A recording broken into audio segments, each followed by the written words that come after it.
Hello everyone, welcome to Coachify. एक आपके लिए हम लोग नई रिक्रूटमेंट अपडेट लेके आए guys from the जेएमआरसी।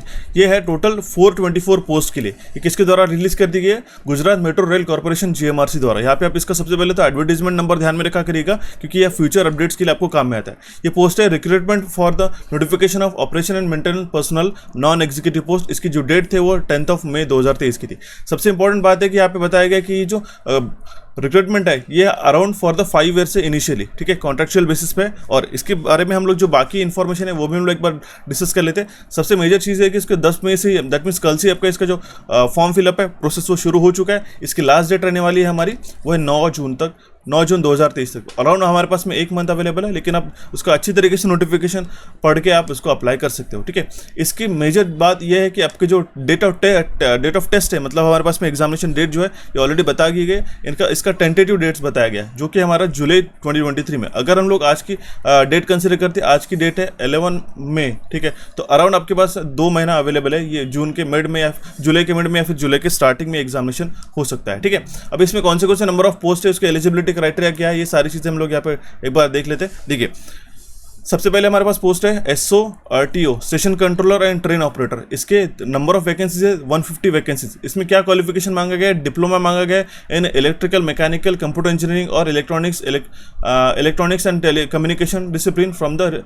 Recognise government university और इंस्टीट्यूट। इसकी जो एज लिमिट है, ये आपकी एज लिमिट है age of the date of advertisement. जो डेट ऑफ एडवर्टीजमेंट है 10 मई तक के आपके जो एज होना चाहिए इसके बीच में होना चाहिए, 18 से 28 के बीच में, ठीक है। इसके मेडिकल स्टैंडर्ड भी काफ़ी इंपॉर्टेंट होते गए, क्योंकि अगर जो भी कोई भी मेट्रोस की या फिर आपको रेलवेज की एग्जामिनेशन होती है, वहाँ पे मेडिकल स्टैंडर्ड काफ़ी मायने रखते हैं, ठीक है। ये तो हो गया हमारे पास एसओटीओ के लिए। इसके नंबर ऑफ वैकेंसी है 150, ओके, आप ध्यान में रखिएगा। यहाँ पे इसका नोटिफिकेशन ऑलरेडी डाल दिया हमारे पास में। देन हमारे पास कस्टमर रिलेशन असिस्टेंट, इसकी 46 वैकेंसी है। इसके लिए साइंस ग्रेजुएट होना चाहिए, फिजिक्स, केमिस्ट्री, मैथमेटिक्स में from the government recognise university और इंस्टीट्यूट। इसकी भी एज लिमिट है 18 से 28 और A1 उसका स्टैंडर्ड होना चाहिए। उसके बाद अगर हम लोग मूव ऑन करते हैं तो हमारे पास में जेई की वैकेंसी, तो ये जेई की वैकेंसी अराउंड 31, ठीक है, जिसमें हमारे पास डिप्लोमा मांगा गया इलेक्ट्रिकल में, ओके, जिसकी भी सेम एज लिमिट है आपकी। आप देख सकते हो एज लिमिट आपके ऑलमोस्ट 18 से 28 के बीच में है, ओके। मूव ऑन करते हैं हम लोग नीचे, तो हमारे पास में जो है और वैकेंसीज है तो जेई इलेक्ट्रॉनिक्स के, ठीक है। जेई इलेक्ट्रॉनिक्स में हमारे पास में 28 वैकेंसीज है, ठीक है। जेई मैकेनिकल में 12 है, जेई सिविल में हमारे पास 6 है, और मेंटेनर और फिटर उसकी जो वैकेंसीज है हमारे पास 58 है, ओके। तो इसके लिए भी एलिजिबिलिटी जो है हमारे पास में जेई के लिए डिप्लोमा मांगा गया, साथ ही A1 आपका, और A1 से लेकर A3 के बीच में आपका ये होना चाहिए मेडिकल स्टैंडर्ड। और अगर हमारे पास में मेंटेनर और फिटर की बात करते हैं तो यहाँ पे SSLC विद ITI फिटर से हम आपका ये ITI होना चाहिए, ठीक है। उसका भी 18 से 25 का ही आपका है, ठीक है, और इसका स्टैंडर्ड है B1, ओके। तो ये बात आप ध्यान में रखिएगा।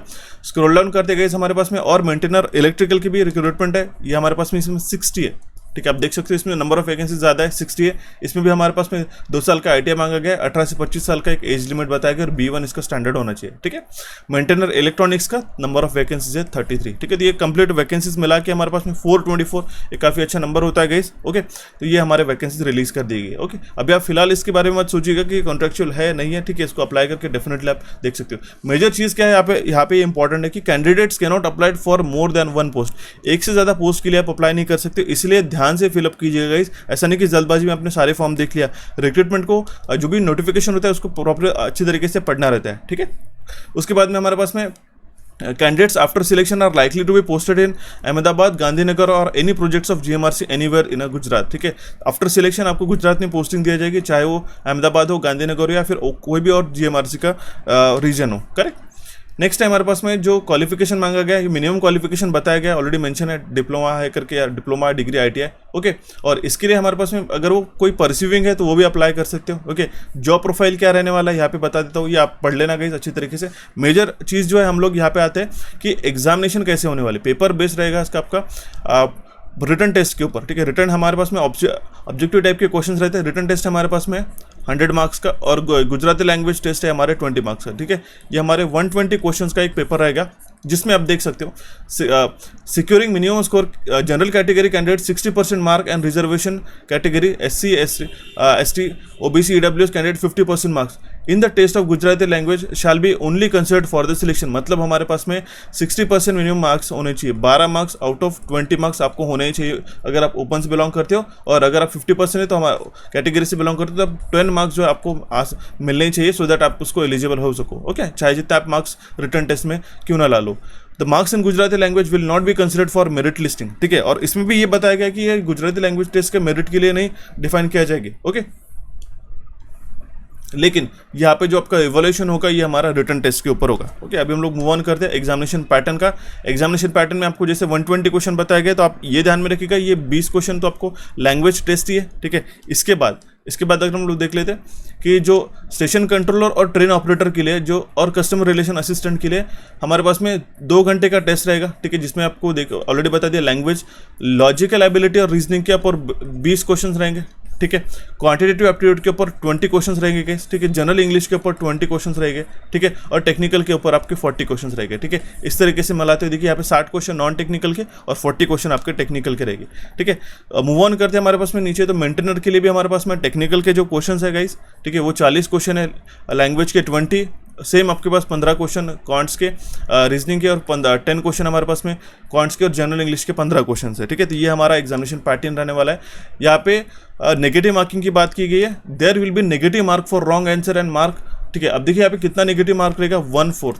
ठीक है 1/4 नेगेटिव मार्किंग है। इस काफ़ी जगह 1/3 रहता है, मतलब 0.33 रहता है। यहाँ पे अभी हमारा 0.25 हमारा नेगेटिव मार्किंग यहाँ से काट दिया जाएगा अगर हम लोग गलत आंसर मार्क करके आते हैं। ओके, कट ऑफ स्कोर के बारे में बताया गया, क्वालिफाइंग किस तरीके से मेडिकल एग्जामिनेशन के बाद बारे में बताया गया है। ओके, और अगर हम लोग और स्क्रॉल डाउन करते नीचे तो इसका सियोरिटी बॉन्ड और सारी चीज़ें हमारे पास, ट्रेनिंग और कॉन्ट्रैक्ट पीरियड क्या रहेगा। ठीक है, पेमेंट्स की अगर हम यहाँ पे बात की गई तो आपको स्टाइपेंड और ड्यूरिंग कंसोलिडेटेड सैलरी क्या रहने वाला है ऑलरेडी यहाँ पे बताया गया है। ठीक है, तो ये कंप्लीट इसका जो नोटिफिकेशन है गाइस, जो भी इंपॉर्टेंट चीज़ें थी हमने बता दी। इसकी फीस है 600 रुपीज़ फॉर जनरल और ओपन कैंडिडेट्स के लिए। ठीक है, जनरल और ओपन कैंडिडेट्स के लिए, SC BC OBC के लिए 300 है, और SC ST EWS के लिए 150 है। ओके, तो ये बात आप ध्यान में रखिएगा। ऑनलाइन अप्लाई करना है आपको, ऑनलाइन फीस पेमेंट करना है, और मेजर चीज़ होती है कि आपको इसका जो सिलेबस है और बाकी सारी चीज़ें जो आपको ध्यान में रखना हो, किस तरीके से आपका फोटोग्राफ रहना चाहिए, इसके सारे नोटिफिकेशन यहाँ पे बताएगी गाइस,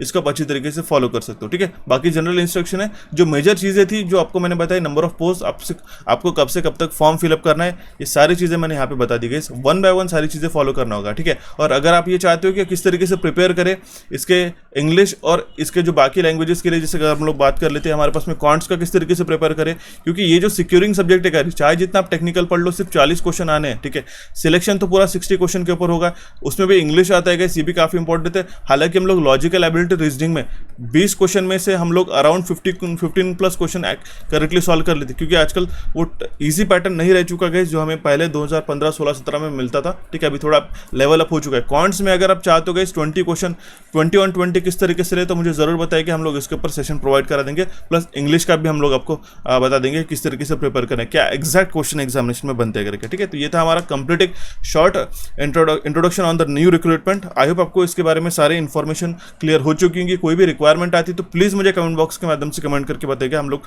ट्राई करेंगे कि जल्दी से जल्दी आपका जो रिजोल्यूशन है वो सॉल्व करा दे, जो आपका सोल्यूशन है, जो आपका कंसर्न है वो आपको सॉल्व करा दे। So thank you for watching this quick update guys, have a nice day. मिलते हैं अभी हमारे नेक्स्ट सेशन में। जिनको भी क्वेरीज है तो प्लीज़ कमेंट बॉक्स में कमेंट कीजिएगा।